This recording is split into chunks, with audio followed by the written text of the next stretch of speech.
The House Oversight Committee has subpoenaed the Department of Justice for files in the sex trafficking investigation into the late Jeffrey Epstein, part of a congressional investigation that lawmakers believe may show links, perhaps, to President Trump and other former top officials.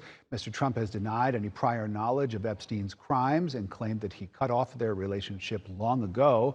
The Republican-controlled committee also issued subpoenas for depositions with former President Bill Clinton, former Secretary of State Hillary Clinton, and 8 former top law enforcement officials.